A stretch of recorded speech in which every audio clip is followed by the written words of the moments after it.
ठंडे कमरे में मस्जिद के मिंबर पर खानका के अंदर बैठकर इश्क की बात करना और है, मगर फैजाबाद की सर्द रातों में 12,000 शैल खाकर ताजदारे खत्म नबूवत का नारा लगाना और है।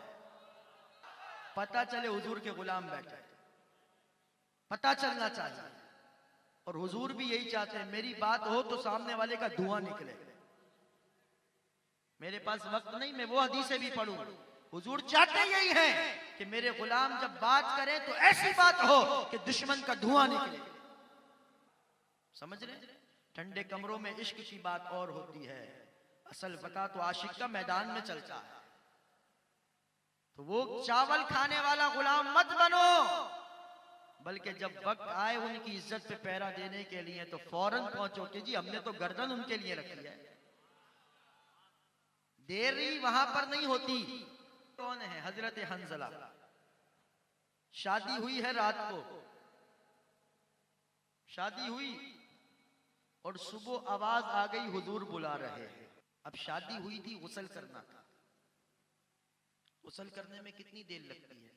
10 मिनट या इतने ही लगते हैं, 15 मिनट चलो।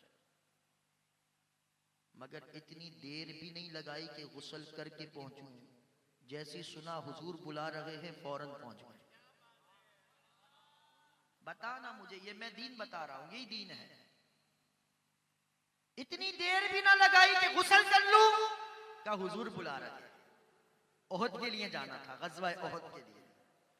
हुजूर के बुलाने पर पहुंच गए और कहा लब्बैक मैं हाजिर हूं। लब्बैक का मतलब क्या होता है? मैं हाजिर हूं। लब्बैक का मतलब क्या है? हजरत हंजला ने वक्त नहीं लगाया कि मैं सोचूं मैं गुस्ल कर लूं, थोड़ा नहा लूं, पाक हो जाऊं, का फिर पहुंचूंगा। कान में आवाज आई हुजूर बुला रहे हैं। हजरत हंजला ने इतनी देर भी नहीं लगाई कि गुस्ल कर लूं, पहुंच गए। निकले हुजूर के साथ, ओहद में शहीद भी हो गए, शहीद भी हो गए। अल्लाह अकबर। लाश ढूंढ रहे हैं मगर लाश मिल नहीं रही। लाश ढूंढ रहे हैं, लाश मिल नहीं रही। थोड़ी देर बाद देखा कि लाश मौजूद है मगर पानी के कतरे टपक रहे। हुजूर की खिदमत में अर्ज किया, हुजूर ये क्या मुआजरा है? कहा इस पर गुस्ल था, मगर मेरे इस गुलाम ने इतनी ताखीर भी ना की कि ये गुस्ल करके आता। तो हुजूर मिला क्या अजर? फरमाया इसे तो फरिश्तों ने गुस्ल दिया, इसे तो फरिश्तों ने गुस्ल दिया है। हजरत हंजला का लकब भी है गसीलुल मलाइका। इतनी देर भी साहबी बर्दाश्त नहीं करते हुजूर की बारे में। ऐसा तैयार होना चाहिए। इधर पता चले कि हुजूर की इज्जत पे पहरा देना है, कहा हम बैठे इसी दिन के लिए, हमारी माँ ने जना ही इसी दिन के लिए है कि हम हुजूर की इज्जत पे मर कटे। तो इस जिंदगी की सबसे बड़ी सआदत यह है कि हुजूर के नाम पर जाए। तो उनसे वफा करके तो देख यार, जाना वैसे भी है। आज बिस्तर पे जब लेट ना, एक लम्हे के लिए एक बात सोचना मेरे भाई, अगर सुबह आंख ना खुली तो, ईमानदारी से मैं कह रहा हूं, मैं भी रोज सोच के सोता हूं, मैं आपसे भी कह रहा हूं, सिर्फ एक लम्हे के लिए सोचना, अगर आंख ना खुली तो क्या होगा? क्या वापस भेजा जाएगा हमें? ऐसा हो सकता है? पता नहीं कब बंद हो जाए। उनसे वफा करके क्यों ना जाए, उनसे क्यों ना। लोगों ने तो अपनी जिंदगियां लोगों के लिए कुर्बान कर दी।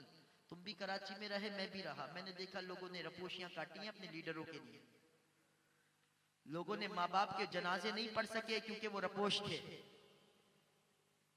अपने बच्चों के सर पर शफकत का हाथ नहीं रख सके क्योंकि रपोशी थी। माँ बाप को जब इलाज की जरूरत थी तो दवा नहीं दिला सके क्योंकि रपोश थे। खिदमत नहीं कर सके, रपोश थे। अपनी बहनों के आंसू नहीं पहुंच सके क्योंकि रपोशी की जिंदगी थी। यार, दुनिया के लीडरों के लिए कोई ऐसा कर सकता है तो आमना के लाल के लिए अगर हम ऐसा ना करें। वो जिन्होंने दुनिया के लीडरों के लिए किया, उन्होंने क्या दे दिया उनको? कुछ मिल गया उनको? कुछ मिल गया? क्या मिल गया? पैसे मिल गए, कोई घर मिल गया, प्लॉट मिल गया, मगर क्या हुआ? वो वक्त तो नहीं ला सके जो माँ बाप की खिदमत का वक्त था, वो वक्त तो नहीं ला सके जो औलाद की तरबियत का वक्त था। वो वक्त चला गया, हाथ कुछ नहीं आया, मगर जिस आका से वफा की मैं बात कर रहा हूं, अरे वो आका कब्र में भी काम आएंगे, वो आका हशर में भी काम आएंगे। तो यार फिर उनसे वफा क्यों ना करें।